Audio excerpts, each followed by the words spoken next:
After 44 years, an iconic Chinese Fresno restaurant is closing its doors. I'm Mark Sparza with that story coming up. New, local, unique. MyTV53 News at 8 starts right now.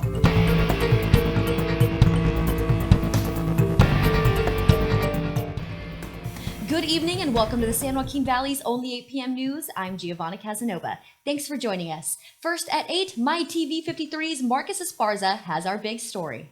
The iconic Chinese restaurant Shanghai officially closed its doors this last Tuesday at its location off Blackstone and Griffith Way. This last Tuesday was the last day to grab yourself a plate of some of the best local Chinese food in town. Targeted by vandals and thieves, the owner, Pauline Dunn, says she simply cannot financially keep the restaurant open. In 2022, the air conditioning unit was compromised when copper parts were stolen. With 44 years in the community, many regulars and loyal customers lined up to get served. Dunn and her husband, Jackie Chan, were employees of the restaurant for years before finally becoming the owners in 2000. Tommy Fong, who was the first owner, opened the restaurant in 1980. Support from Fong's grandson, David Fong, says he supports the future of Shanghai. Pauline Dunn says she plans on finding a new location so she can reopen so people can enjoy the food that they've come to know and love. I'm reporting with MyTV53 News at 8. Thanks, Marcus. A flight from San Francisco International Airport had to make an emergency landing in Denver on Monday because of problems with the wing. One of the passengers took video where you can see damage to a part of the flap on the wing with a chunk apparently ripped off. The flight was headed to Boston at the time. United Airlines says the flight landed safely and another plane took customers all the way to Boston, where they arrived early Tuesday morning. Governor Gavin Newsom wants to change California's mental health system to help address homelessness. But he needs voters to go along in March. Cal Matters reporter Kristen Wang explains Prop 1 in a minute. Voters took a chance on mental health reform 20 years ago, and now Governor Gavin Newsom is hoping they'll do it again. On March 5, Californians will decide on a total overhaul of the state's mental health system. I'll explain. I'm Kristen Wang, health reporter for Cal Matters, and this is Prop 1 in a minute. California needs thousands of mental health and substance abuse treatment beds. To fill the gap, the state wants to borrow $6.4 billion to build 10,000 beds. The state also wants to redirect existing mental health dollars to focus on housing and treating people with the most severe illness. That money, about $3 billion annually, came about through a millionaire's tax approved by voters in 2004, so any changes need the voters' okay. Governor Newsom is the biggest proponent of Prop 1. He argues that focusing dollars on treating the most chronically ill will help clean up the state's deteriorating homelessness crisis. The opposition campaign is run by disability advocates and those who currently get mental health services. They say the money will fund involuntary treatment and community services will be cut by $1 billion each year. Vote yes if you want the state to reprioritize its mental health spending. Vote no if you don't. To learn more about this proposition, visit calmatters.org. For Cal Matters, I'm Kristen Wang. You can learn more about this at calmatters.org. And finally, in your first few minutes of Nonstop News at 8, we turn to Democracy Now! To see what's happening all around the globe. Welcome to Democracy Now!, democracynow.org, the War and Peace Report. I'm Amy Goodman. The U.S. vetoed a UN Security Council resolution calling for an immediate ceasefire in Gaza. It was the third ceasefire veto issued by the U.S. at the UN body. This is Palestinian UN Ambassador Riyad Mansour. The message given today to Israel with this veto is that it can continue to get away with murder. Israel cannot and should not and will not get away with it. We will not allow it. This veto does not absolve Israel of its obligations nor of those who shield it. The U.S. circulated its own resolution this week calling for a temporary ceasefire as soon as practicable, unquote. This comes as the death toll and humanitarian crisis in Gaza continue to mount. The World Food Program has been forced to pause food aid to northern Gaza due to the chaotic conditions. UNICEF has warned at least 1 in 6 children in the north are acutely malnourished. In southern Gaza, the World Health Organization Tuesday completed a second evacuation mission from the beleaguered Nasser hospital, which was rendered non-functional after Israeli attacks. This is the WHO's Julio Martinez. You can think about the worst situation ever.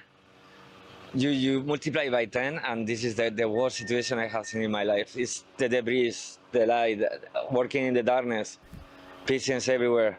The World Health Organization says there are still some 150 patients and medical workers who remain on site at Nasser Hospital in life-threatening conditions. Lebanese media has said one woman was killed in Israeli shelling in the town of Majd al-Zoun in southern Lebanon. Israeli missiles also hit the Kafr Susa district in the Syrian capital, Damascus. Back in the United States, Jewish American activists and others condemned President Biden as he attended a lavish fundraiser hosted by the pro-Israel Democratic megadonor billionaire Chaim Saban in Los Angeles. Yemen's Houthi movement said Tuesday it struck an Israeli cargo ship in the Gulf of Aden with missiles and targeted a number of U.S. warships in the Red and Arabian Seas. The Houthis also claimed attacks at several sites in the southern Israeli town of Eilat. The latest assaults come after U.S. officials reported Monday Houthi fighters had also shot down a U.S. MQ-9 Reaper drone flying near Yemen. The Houthis have vowed to keep targeting ships until Israel stops its attacks on Gaza. The Biden administration said it's preparing major sanctions against Russia in response to the death of Alexei Navalny in an Arctic prison, which it has blamed on President Vladimir Putin. Meanwhile, in Russia, Navalny's family is building pressure for Russian prison authorities to release the body of Navalny. The ex-social media account of Navalny's widow, Yulia Navalnaya, was temporarily suspended after she posted a video statement accusing Putin of killing Navalny and hiding his body to cover up the assassination. Navalnaya has vowed to take over from her husband and lead the opposition movement. In Spain, the body of a man who was found shot dead last week is believed to be a Russian pilot who defected to Ukraine in a military helicopter 6 months ago. Maxim Kuzmanov's body was reportedly found in an underground garage with multiple bullet wounds. In response to the news, Russia's Foreign Intelligence Service director referred to Kuzmanov as a traitor and moral corpse. In London, lawyers for the U.S. government are arguing before the British High Court that Julian Assange should be extradited to the United States, where he faces espionage charges and life in prison, 175 years, for publishing classified documents exposing U.S. war crimes in Iraq and Afghanistan. The appeal is likely the last chance for the imprisoned WikiLeaks founder to avoid extradition. Julian Assange's wife, Stella, debriefed crowds of supporters Tuesday after the defense presented its case to the court. Whatever happens in the coming days, it's now been aired in court. The murder plot, the political motivation coming out of Mike Pompeo's obsession with killing Julian, and the murders that Julian exposed in Iraq and Afghanistan, the torture program that European countries willingly participated in. We free Julian, we regain our democracy. Later in the broadcast, we'll go to London outside the High Court. In Pakistan, two major parties, the Pakistan People's Party and the Pakistan Muslim League Nawaz, have agreed to form a coalition following intense negotiations. Elections earlier this month ended without any party receiving a parliamentary majority, though ousted and jailed former Prime Minister Imran Khan's PTI party secured the most seats in a major upset. Another former Prime Minister, Shehbaz Sharif, has been named as the coalition's candidate for Prime Minister. This comes as a top administrative official confessed to vote tampering and resigned. After making the stunning admission, he expressed regret for, quote, stabbing the country in its back, unquote. Imran Khan's party has accused the powerful military of rigging the vote against him. In Somalia, the U.S. is facing accusations it killed 2 Cuban doctors during a recent airstrike targeting the militant group al-Shabaab. The Cuban doctors had been kidnapped by al-Shabaab 5 years ago. They've been serving in Kenya as part of a program where Cuba sends medical professionals across the globe to help improve access to health care. The doctors have been identified as Asal Herrera Correa and Landy Rodriguez Hernandez. Authorities in Rwanda have rejected calls by the U.S. government to withdraw its troops and missile systems from eastern Congo as clashes escalate in the region. Rwanda is accused of supporting the M23 militia.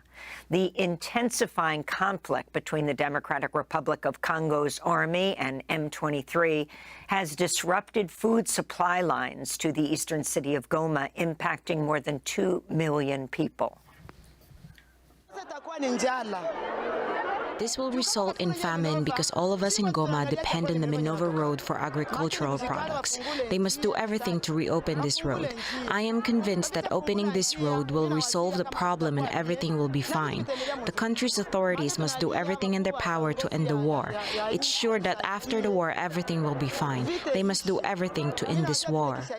Congolese protesters have called out Western countries' complicity in the worsening violence and humanitarian crisis in eastern Congo as millions have been displaced. That was Amy Goodman reporting. We will have more news and weather coming right up.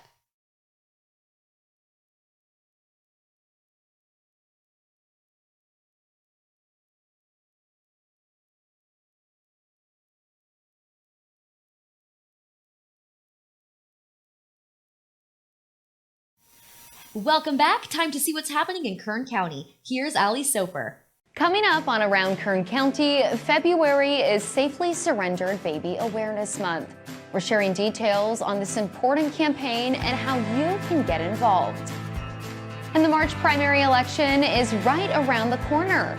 We're sharing everything you need to know about how to cast your vote when Around Kern County starts now.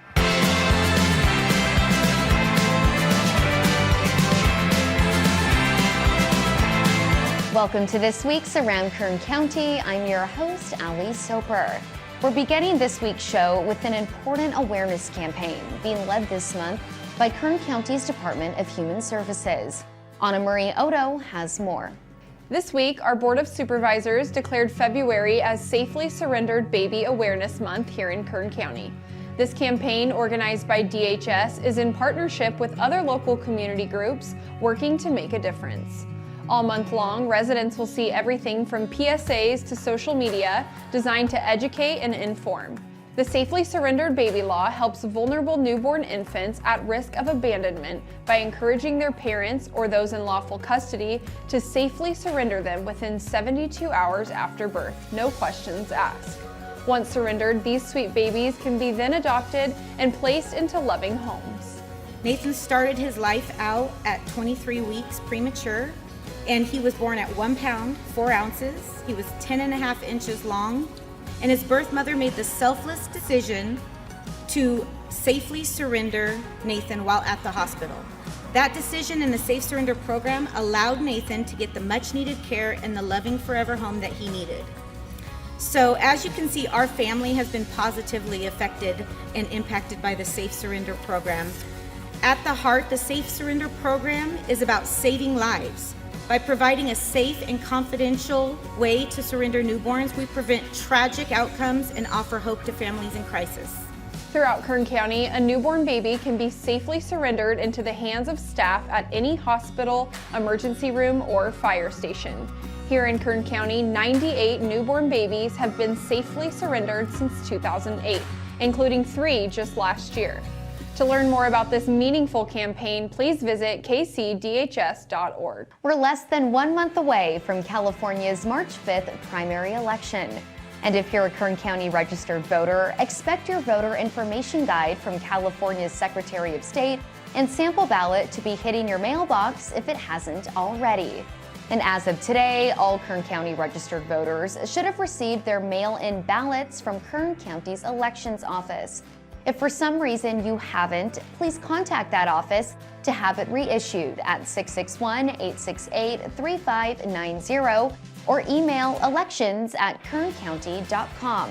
You can also visit them in person at 1115 Truxton Avenue in Bakersfield on the first floor during normal business hours. Our Auditor Controller County Clerk, Amy Espinoza, joins us now with all of the ways we can share our voice this election season and how she's working to ensure the process is safe and smooth. We have security measures in place. There are physical security around the ballots, for example. So once ballots are voted, they do require 2 people to be with the ballots at all times. There's a strict security log from the time our voted ballots are boxed up at the poll sites until they get to our office and they're reconfirmed that those seals have not been broken. And then once we start processing, there's reconciliations throughout the process. Well, voters should know that regardless of how they vote, whether they're voting their vote by mail ballot or they come into the poll place on election day, it's really important that everyone understands every single ballot we receive is counted and every single vote is included in our final results. For more information, please visit kernvote.com. And we're ending today with a new way you can get healthy this year. During this week's board meeting, Kern County Public Health launched their 2024 initiative, A Healthier Kern, One Heart at a Time. This campaign will focus on the top 10 health-related challenges and how educating and empowering people one heart at a time can help us build a healthier Kern. In addition to the top 10 health-related issues, Public Health is partnering with community members and county staff to highlight the reasons they want to live a healthy lifestyle in hopes of inspiring Kern County residents to live a healthier life. A Healthier Kern was devised in response to the evolving landscape of public health challenges. As we continue to recover from the lasting effects of the COVID-19 pandemic, we recognize that numerous public health challenges persist, if not, have even worsened, requiring a comprehensive long-term approach. A Healthier Kern focuses on addressing 10 major public health challenges, including improvements to healthcare systems, mental health crisis support, tackling substance abuse, infectious disease control, reducing food insecurity, ensuring food safety, promoting sexual and reproductive health, protecting environmental health, and combating and managing chronic diseases such as cancer and diabetes. You can join in on the fun by sharing your health journey on social media with the hashtag HealthierKern or following Public Health. For more information, please visit kernpublichealth.com. And that does it for us on this week's Around Kern County. If you have a story you'd like to share, please visit kerncounty.com and fill out our Submit a Story form. We'll see you right back here next week.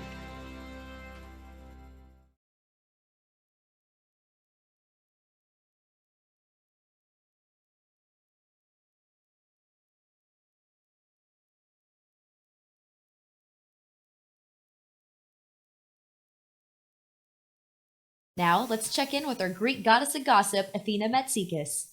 I'm Athena, and here's what's trending. I'm going to show you something. I'm not an Amazon influencer at all, but I thought this was so cool because as I'm getting older, I need readers. I could see fine far away, but when I'm reading news stories. So I got this from Amazon. How cool is this? It's going to be a little, let's just pretend I got it out because it's a little awkward getting out or putting in. Getting out, look at this. What do you think, Marcus? Thumbs up? Thumbs up?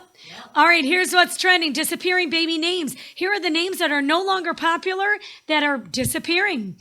Brooke, the name Brooke, has taken a sharp dip of the girls' names. That's my niece's name. I'm so sad. Blake is on the list, as well as Mackenzie, Brooklyn, Charlie, Reagan. I was surprised. I've heard of Reagan, but it's spelled Raegan. The list of boys' names on the decline included a mix of old school classic names that have just recently fallen off the list. We're talking old school Johnny and James and Jaden. Jaden was spelled a little different too, so I was surprised by this. Jaiden. All right, here's news for those of you who do not have a college degree. Listen up. These are the best jobs if you don't have a college degree. Hearing aid specialists, community health workers, maybe like an MA, but I don't know. I thought you needed to go to school for that, but not a college degree. Electricians, wind turbine technicians, you know, those wind things that you see off of not the 99, as you're heading towards the Bay Area, the 580, and flight attendants. So I thought that was really cool, just in case if you don't go to college. What is the perfect age, according to the survey, that you would want to be for the rest of your life? all the people are saying 36. I thought that was pretty good because you're not quite 40. Maybe you have some aches and pains, but not really. So 36 would be the perfect age, according to a recent survey. If you're thinking about getting married, hey, June is coming up, June, July, all those fun months. They're saying an average cost for a wedding is 30 grand these days. Unless you have it in the backyard and your relatives chip in. I don't know, but that's the average cost. I think that was our average cost like 20 years ago. Apple wants you to stop putting wet phones in rice. Let me put on what's trending glasses for this story. You know when your Apple phone gets wet and you put it in rice? That's what I've always done to save my phone. Apple is warning people not to put waterlogged iPhones in uncooked rice because the small particles of rice can damage your iPhone. Mixing water with electronics is bad. Mixing waters with uncooked rice is good. What about mixing uncooked rice with waterlogged? They're now saying, no bueno. A security camera showed home footage to other users. Now when you get, and I don't know if this is Ring or other security cameras, they're now spying on other people. Ew. I'm Athena, and that's what's trending.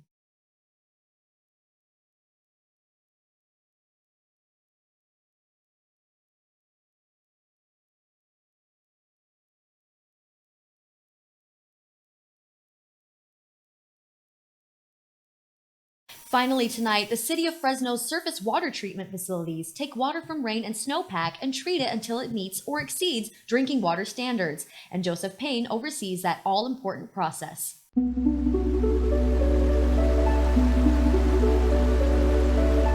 I'm Joseph Payne, Senior Surface Water Treatment Plant Operator. I'm from Fresno, and I'm actually third generation water, so it's always kind of been around. Surface water treatment, we actually take the water from the lakes and streams and we get it down here and we remove all of the constituents from the water, all the dirty water, anything that would actually make you sick if you were to drink it. So we run it through our chemicals to help settle out all that, and then we polish it with our filters. It gets blown down here, it actually comes over, and then this is where it gets pushed out to our ponds. Basically what we're doing is we're making non-potable water that will make you sick, and then we are making it potable, which is clean, safe to drink. And we have a whole regulations and standards that we have to meet. We store the water in our treated water reservoir, and then we actually send it out to our customers. So here we actually have 5 treated water pumps that we can push out towards of 80 million gallons a day. 177 EC, 7.54. We make sure that all of our systems through the plant is running correctly. So all of our equipment, all of our chemical pumps, our sludge scrapers, everything that we are checking for, making sure that they're running correctly. We do a maintenance walk around. Let's get one final look at the forecast. We are finally going to see a lot of sunshine this week with highs in the 60s. Enjoy. And that does it for MyTV53 News at 8. We'll see you again tomorrow. Thanks for watching.